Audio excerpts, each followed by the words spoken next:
Olá, graça e paz a todos os nossos irmãos em Cristo Jesus. Hoje eu vou trazer algo diferente para vocês. Faz mais de uma semana que eu não trago vídeo e hoje trago vídeo para esse canal. Vou trazer algo para vocês da parte de Deus sobre Esdras, sobre o sacerdote Esdras. Quem era Esdras? Quem Esdras é no mundo da história da Bíblia? Para se resumir para os irmãos, passaram 70 anos do cativeiro babilônico e foi aí que Esdras, junto com Neemias, fora também os dois profetas do Antigo Testamento, o Ageu e o Zacarias, entraram em ação para reconstruir o templo, para edificar o templo de Jerusalém, melhor dizendo, para edificar Jerusalém para toda a sua glória, para toda a sua honra, em nome do Senhor, Deus dos exércitos. E vamos começar a partir do capítulo 1.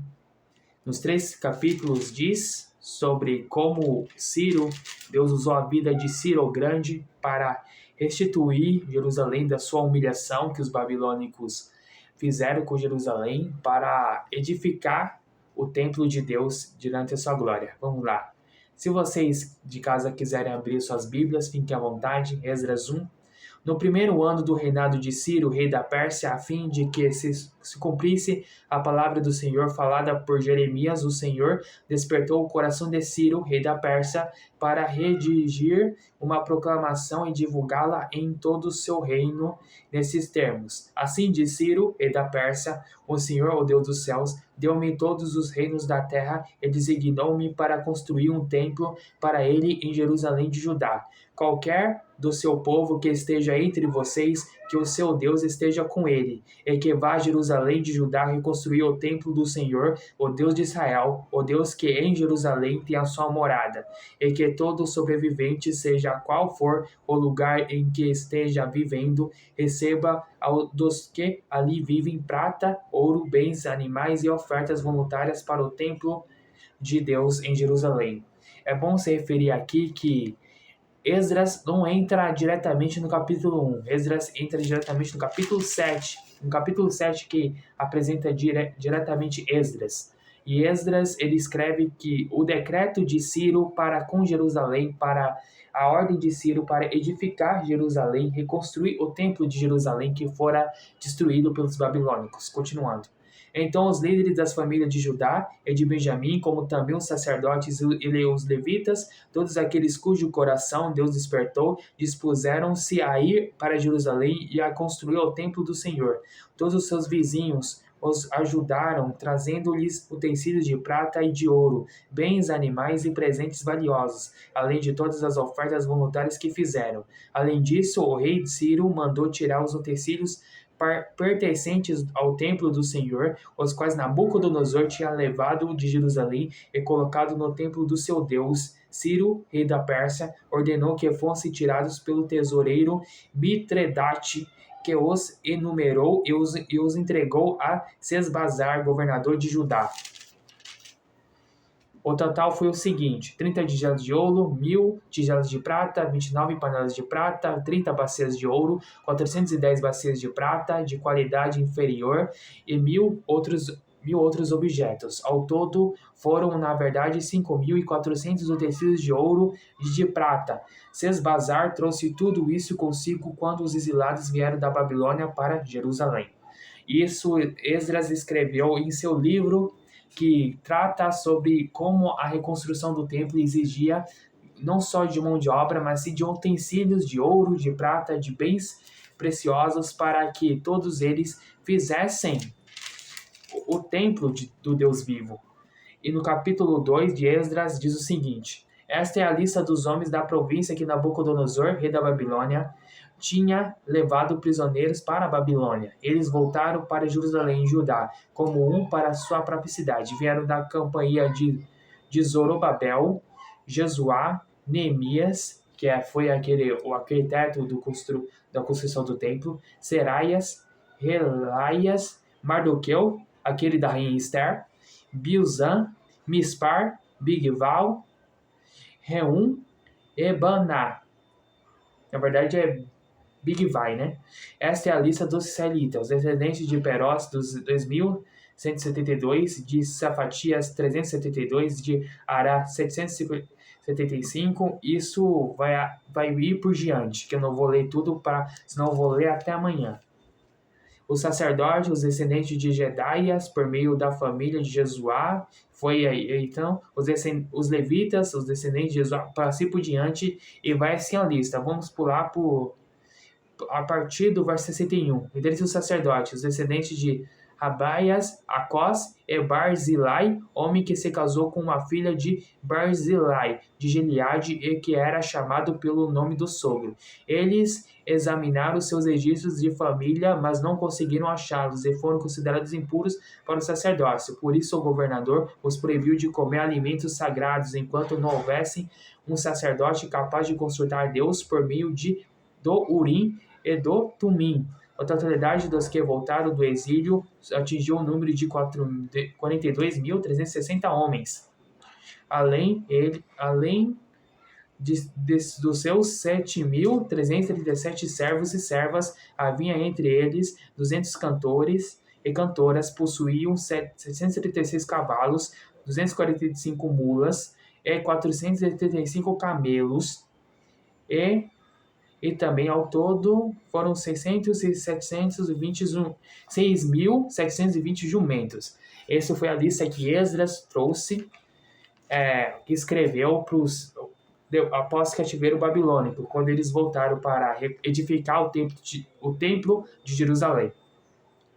Quando chegaram ao templo do Senhor em Jerusalém, alguns dos chefes das famílias deram ofertas voluntárias para a reconstrução do templo de Deus no seu antigo local. De acordo com as suas possibilidades, deram à tesouraria para essa obra 500 quilos de ouro, 3 toneladas de prata e 100 vestes sacerdotais. Os sacerdotes, os levitas, os cantores, os porteiros e os servidores do templo, bem como os demais israelitas, estabeleceram-se em suas cidades de origem.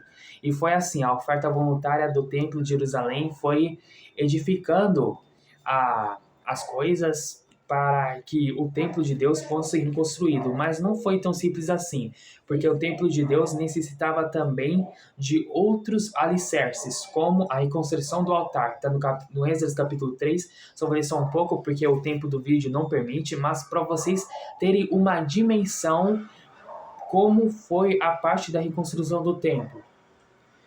Esdras 3. Quando chegou o 7º mês e os israelitas lá estavam em suas cidades, o povo se reuniu como um só homem em Jerusalém. Então Jesuá, filho de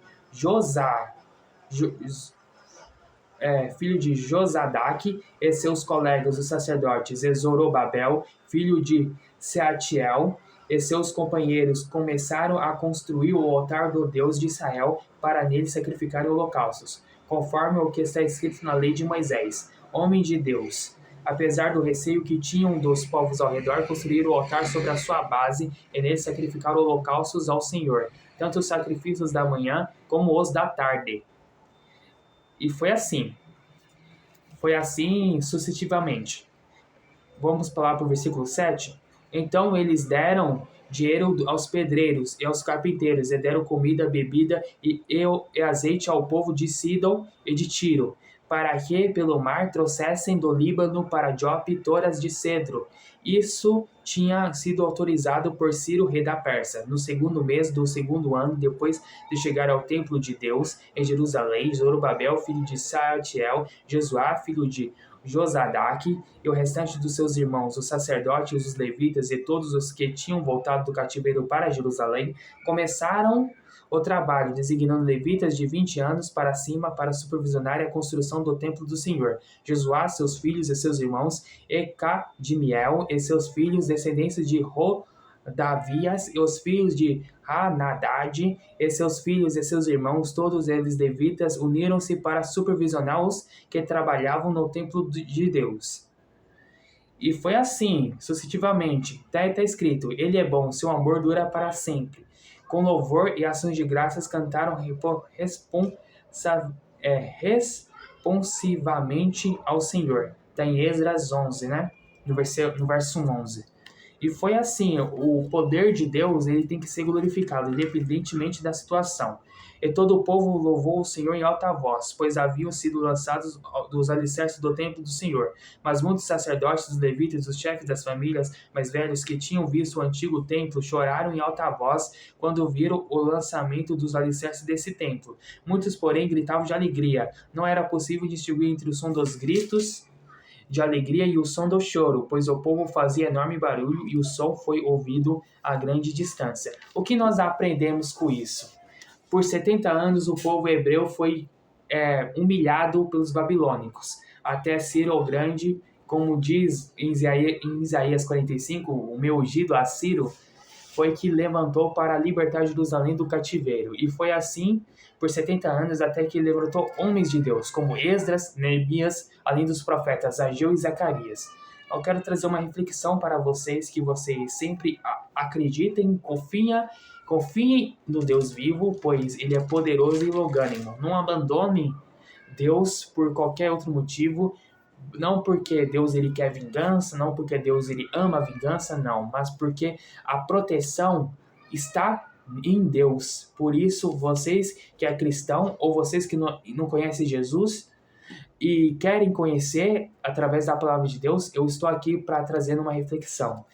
E na parte 2 irei continuar a nossa devoção em Esdras, devocional em Esdras, trazendo esclarecimento histórico, trazer tudo demais. Eu sei que eu mais li do que expliquei, mas é que a fonte da vida está na palavra de Deus. Amém? Espero que vocês tenham gostado. Espero que vocês realmente sigam a palavra de Deus, vocês cristãos como eu. E é isso. Eu espero que vocês realmente tenham gostado. Graça e paz a todos. Beijos. Até mais.